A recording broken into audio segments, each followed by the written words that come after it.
Now, during the course of the election campaign, we'll be talking to the leaders of each of the parties represented in the Dáil. We begin with Holly Cairns of the Social Democrats. You're very welcome. Thanks indeed for joining us. I should say we are talking to you earlier than the other party leaders because the timing of this election, from your own personal point of view, is not ideal.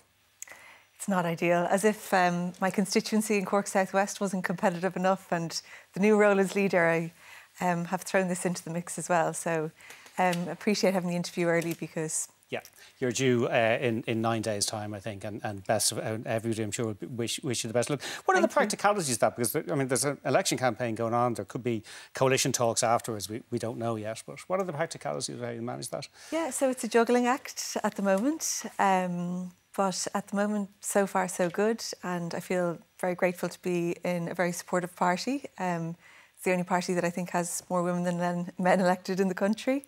And Cian O'Callaghan, who is the deputy leader, will be stepping into the role whenever that time comes. OK, now let's get on to policy. The three big parties are all talking about tax cuts in various ways, whether it's USC or whether it's anything else. You're not.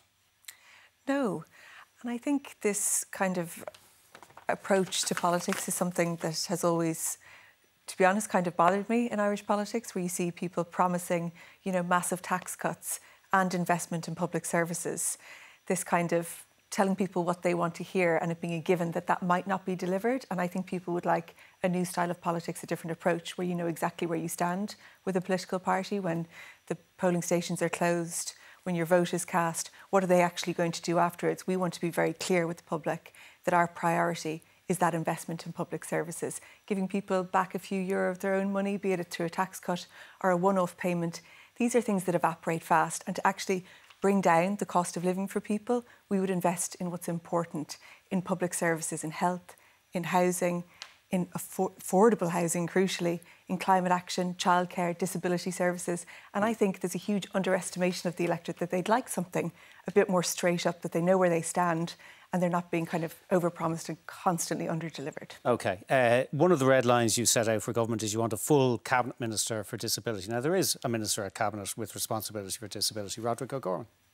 Yeah, previously disability was in with health and it was known as the poor sister in the Department of Health. Now it's moved to the Department of Children, which, as you know, has so many different things under it. There's children equality, integration, youth, all of these different things. And disability is now the poor sister in that department.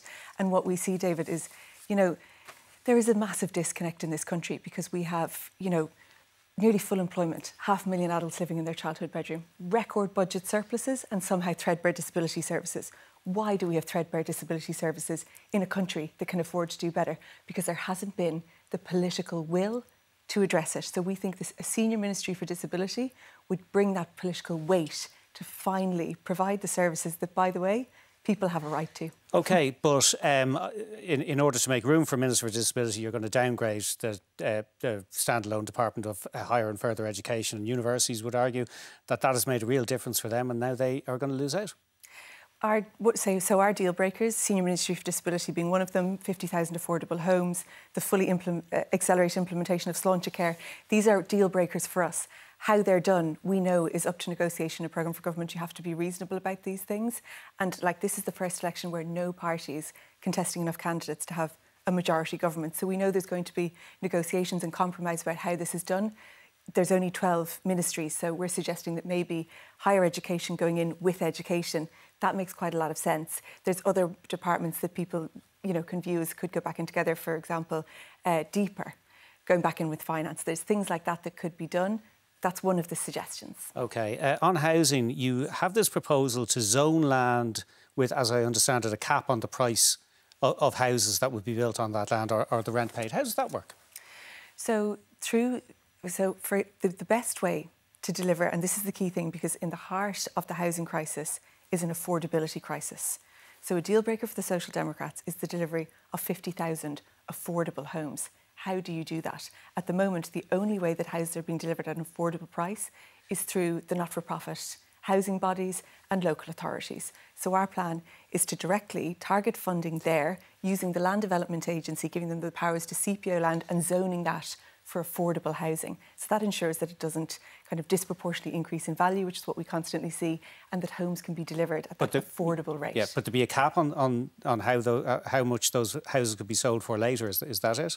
Yes, and that would be linked to, say, the Consumer Price Agency, and the housing bodies that deliver them would be overseeing that kind of element of it. But crucially, that they be delivered at an affordable rate now as well, so around 300,000 in Dublin, for the rest of the country about 260,000, because that's what's affordable, and this is the way to do it. So for us, that has to be in a programme for government. There's 500,000 adults living in their childhood bedrooms. Record levels of homelessness. This should be the bare minimum. You made that point. Now, as you say, there will be negotiations. There will have to be some form of a coalition. Ivana Bacik has suggested that after the election, Labour would talk with the Greens and other centre-left parties, presumably including yourself, to try and agree a common position to give real weight in those coalition negotiations. Are you open to such an arrangement? We said time and time again we'll speak to everybody after the election. But that wasn't the question. The question was whether you're open to that particular arrangement. It would make sense to speak to parties on the left first, absolutely. But our priority at the moment is trying to get the strongest possible mandate to introduce the changes that we see as so crucial in this country. And, you know, at what point will I speak to this individual person after the election? It's not really our focus at the moment. Our focus is, I think this government's legacy will be one of missed opportunity. The opportunity that these record surpluses represent to address the shortcomings, that is something that they're acting like it's sewn up at the moment, the government parties. They're saying, I want to go first as Taoiseach. I want this ministry and that ministry. You're telling us about your red lines for negotiations. Yeah, to get policies into place, not for jobs for the boys. But our priority is that. We think that this election is a choice. They're acting like they have it sewn up, but people can choose a new approach. This approach of trying to buy your vote by giving you back a few euro of your own money, trying to buy the election, and now they're throwing around promises like they were cash before they called it. And I think people would like a new style of politics and a different option. That's what we're offering people, and that's our focus at the moment. And then absolutely, I'd encourage people, vote left, transfer left. We'll speak to all of the parties afterwards. Absolutely. OK, Holly Cairns of the Social Democrats, whatever about the election, best of luck with the other forthcoming Life event. Send all the luck for both. I think I'll need it.